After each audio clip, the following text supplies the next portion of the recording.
Today on the program, we've got Otumba Christopher Alao Akala, who is a former governor of Oyo State and the governorship candidate of ADP.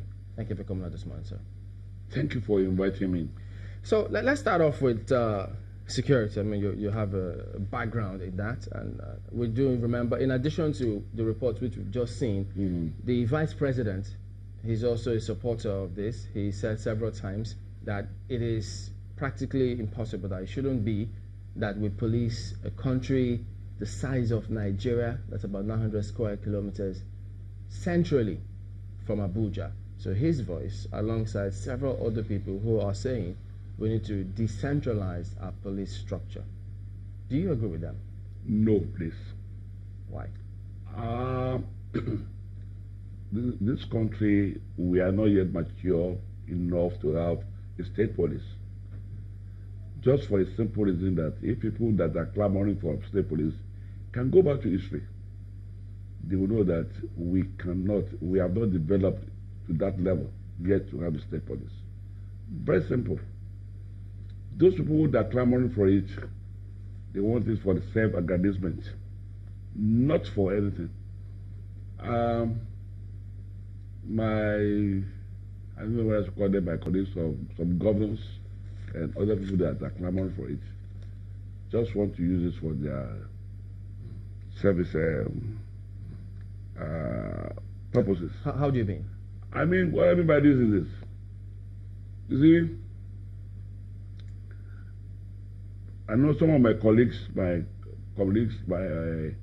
classmates will disagree with me. We've debated this thing on our platform for very hot debate on our platform. We have a platform, my classmate, and I was one of the people that was against it. But let me tell you, history is not our side to do that. That's number one.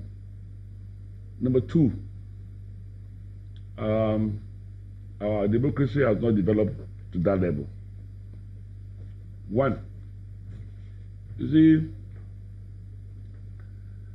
just like the independence electoral body, I am talking from experience. And you know, when you have experience in so many things, you can talk a little bit authoritatively. It is very important that we note that in the past there was a local police in Western region and Northern region. It was not there in the Eastern region. And this local police was misused by politicians. Politicians, we have not learned our lesson. I'm one of them. We tend to want to give unlawful orders to the security agents. When we think they are not obeying us, that's the time they will think of, let us have state police. But if they are obeying them, yes, they are at home with that commissioner of police that is obeying the wrongful order.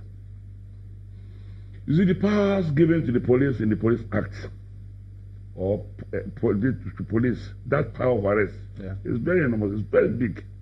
Power of arrest. Police can arrest anybody. As we're sitting here, the police can come in and say, Kimberly, I'm arresting you. The reason of the arrest will be given later, but he has the power to arrest you. That's the power of a policeman. Power to arrest. And if you have to exercise that power,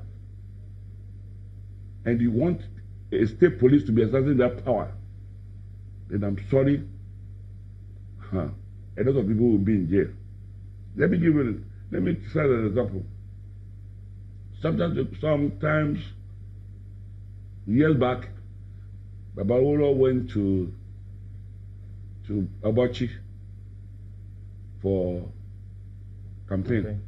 Before he came for the campaign, all his supporters were arrested by local police. They were arrested, jailed. Trump up cases, and they were jailed. Nothing happened. Another thing, Babaji Lawoyin was an AG man in the House with NPC dominating the northern region at that time. MPC headed by Ahmadu Bello. Of our people who never vote MPC, of our people supposed to be in the north, but they were AG. So they trumped out cases, cases against yes, that was 2 times. Once in Lorry, one in Lorry, one in the offer. And it was jail for nothing. Just because it was not trained their life. Okay. So because of that, it will be very impossible for us, the type of the crop of politicians we have now, they will misuse the police and they're going to be causing the situation in this country. Well, what if the line of authority is somewhat adjusted such that instead of reporting to, because now they report directly to the executive. Who does? The police report the Commissioner of Police, yes. But what if the reporting line now is not to the executive, as in president or governor, but to the Ministry of Justice? Would that make a difference? It will not make a difference. It will not make a difference. You see, the disadvantage of state police is more than the advantage. Ministry of Justice is under who? It's under the executive. Ministry of Justice is under the executive. The Attorney General and the Solicitor General appointed by the executive. Which was that argument again about separating the Minister of Justice from the Attorney General of the Federation. Separating the two offices. Until that is done. That is done. That has not been done. If we could build up to this.